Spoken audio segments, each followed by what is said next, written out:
50%। হুম, যেহেতু প্রত্যেকটা আইটেমে বুঝলাম না 50% এটা বলুন। আছে, বলছি হুম। প্রতিটা খাবার তো আমরা এখানে 50% করে নিলাম, তো টোটালকে 50% করলে হয়ে যাচ্ছে না ম্যাম?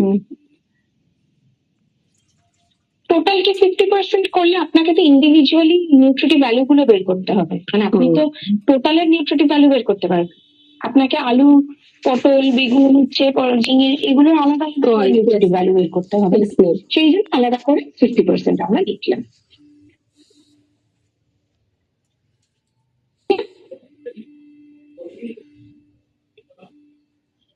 তাহলে এবার এখান থেকে যদি আমরা একটু দেখি যে এইটার তাহলে টোটাল কত হচ্ছে, এটা টোটাল আমরা কত পাচ্ছি তাহলে?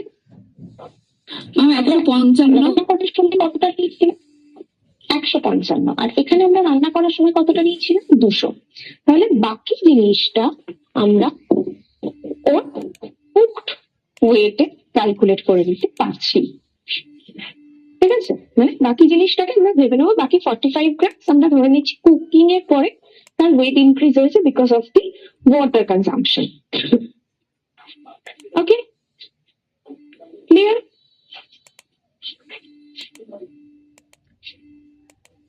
কোনো ডাউট এটার মধ্যে? একবার থেকে আমরা করতে পারবো তো?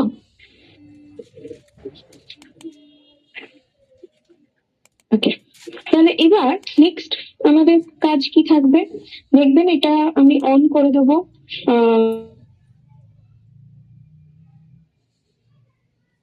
দুটো ফর্ম পাবেন, একটা ফুড সার্ভে ফর্ম, একটা ক্যালোরি সার্ভে ফর্ম।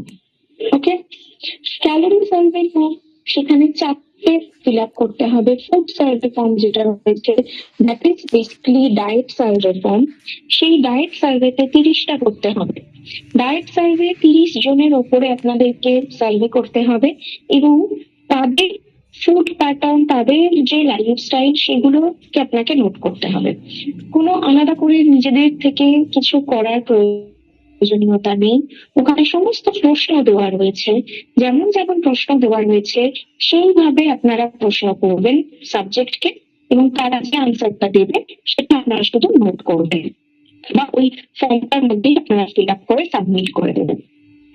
কয়েকটা জিনিস যেটা মাথায় রাখতে হবে সেটা হচ্ছে যে সাবজেক্টের উপরে আপনারা সার্ভে করছেন তার হাইট এবং ওয়েট যে ইউনিটে বলা আছে সেই ইউনিটটা কিন্তু খুব ভালোভাবে মেনটেন করতে হবে।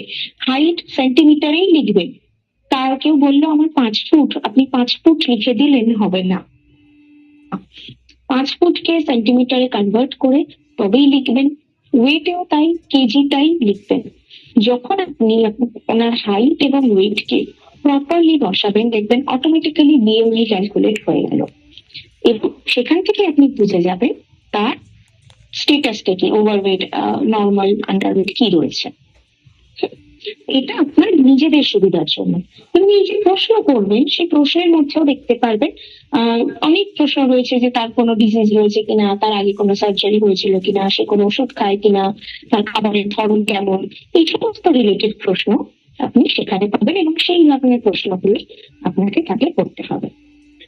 এইভাবে আমরা 30 জনের উপরে এই প্রশ্নটা করবো, এই সার্ভেটা কমপ্লিট করবো। 30 জনের সার্ভে কমপ্লিট হয়ে গেলে এবার এটা করতে করতে পারেন ক্যালোরি সার্ভে ফর্ম। ক্যালোরি সার্ভেতে যে কোনো 4 জনের ইনপুট আপনারা দেবেন। এখানে কি করতে হবে, তার ক্যালোরিটাকে ক্যালকুলেট করতে হবে। আমরা ক্যালোরি ক্যালকুলেশনের জন্য কি কি জানি? হাইট, ওয়েট, এজ, জেন্ডার, এই 4টে লাগে এবং তার ফিজিক্যাল অ্যাক্টিভিটি লাগে। এই 5টা জিনিসই আপনি পেয়ে যাবেন ডায়েট সার্ভে থেকে। প্রত্যেকটা ইনপুট রয়েছে ডায়েট সার্ভেতে, প্রত্যেকটা জিনিস আপনাকে পেতে হবে ডায়েট সার্ভেতে। 5টা জিনিস আপনি ডায়েট সার্ভে থেকে পেয়ে যাচ্ছেন। পেয়ে যাওয়ার পরে আপনি সেটাই ক্যালোরি সার্ভেতে ক্যালোরি কাউন্ট বলে দেখবেন আছে, ক্যালোরি কত, সেই ক্যালোরিতে তার ক্যালোরি ক্যালকুলেশন সারাদিনে কতটা হচ্ছে সেটা ক্যালকুলেট করে বসাতে হবে এবং তার আইডিয়াল বডি ওয়েট অনুযায়ী প্রোটিন কতটা হওয়া উচিত সেটা আপনাকে বসাতে হবে। অথবা সে যদি আন্ডার ওয়েট থাকে তাহলে তার ক্যালোরির উপরে বেস করে আমরা আপনাকে প্রোটিন পার্সেন্টেজ দিতে হবে। ধরুন, আচ্ছা এইটা হয়ে গেছে, এটা মুছে দিচ্ছি কিন্তু, হ্যাঁ এটা ইরেজ করে দিই, এটা ইরেজ করে দিই।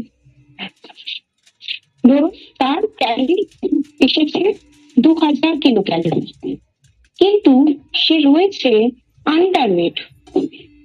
তো আমি তার প্রোটিনটাকে একটু বাড়াতে চাইছি, মানে 2000-এর হয়তো 80% প্রোটিন আমি তাকে দিতে চাইছি।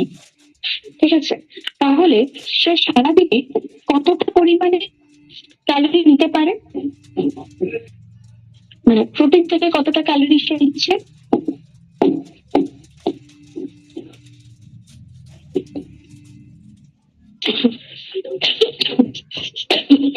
সরি,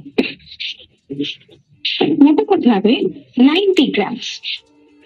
এই 90 গ্রামস প্রোটিন তাকে আমি দিচ্ছি যদি সে সিভিয়ার আন্ডারওয়েট থাকে। 18% প্রোটিন আমি তাকে দিলাম। এটা ডিপেন্ড করছে তার ওই ডিএটটার উপরে। নিউট্রিশনাল স্টেটাস দেখে আমরা তার প্রোটিনের পার্সেন্টেজ দেখতে পারি। আর না হলে, কিছু না হলে শুধু ideal body weight 2000 kilo calorie হয়তো এসেছে, কিন্তু তার আইডিয়াল বডি ওয়েট হয়তো 70 কেজি, তাহলে তাকে 70 গ্রাম প্রোটিন আমি দিয়ে দেবো। ঠিক আছে, সে নর্মাল বডি ওয়েটে রয়েছে, আন্ডার ওয়েটও নয়, ওভার ওয়েটেও নয়, একদম নর্মাল বিএমআইতে রয়েছে। তাহলে সেক্ষেত্রে যদি আপনার লিপিডটা নর্মাল হয়, তাহলে এই 2000-এ 12 থেকে 15% অব্দি আমরা তাকে দিতে পারি।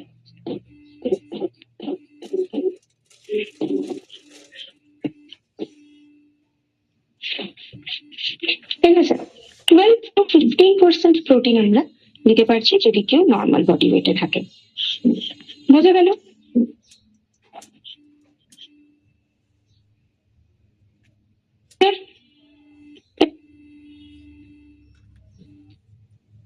কোনো প্রশ্ন এগুলো থেকে, কোনো ডাউট মনে হচ্ছে?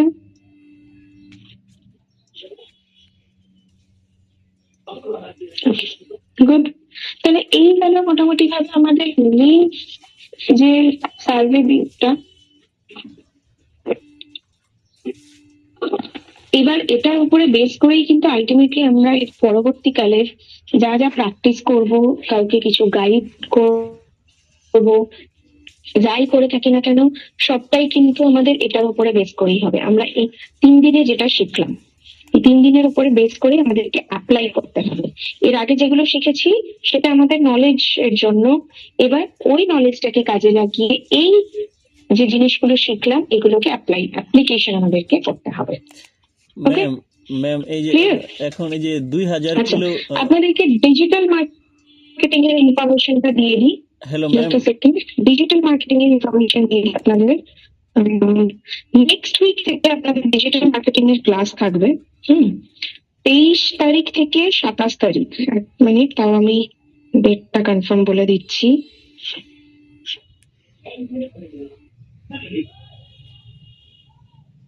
হ্যাঁ, 23 থেকে 27, এই যে 5 দিন, এই 5 দিন আপনাদের ডিজিটাল মার্কেটিং এর ক্লাস থাকবে দুপুর 3টে থেকে। ঠিক আছে, 23 থেকে 27, সোমবার থেকে শুক্রবার, এই টোটাল 5 দিন। হ্যাঁ, পরপর 5 দিনই থাকবে ডিজিটাল মার্কেটিং এর ক্লাস। ঠিক আছে, দুপুর 3টে থেকে থাকবে। ডিজিটাল মার্কেটিং জুম মিটের মাধ্যমে হয়, জুমের মাধ্যমে হয়।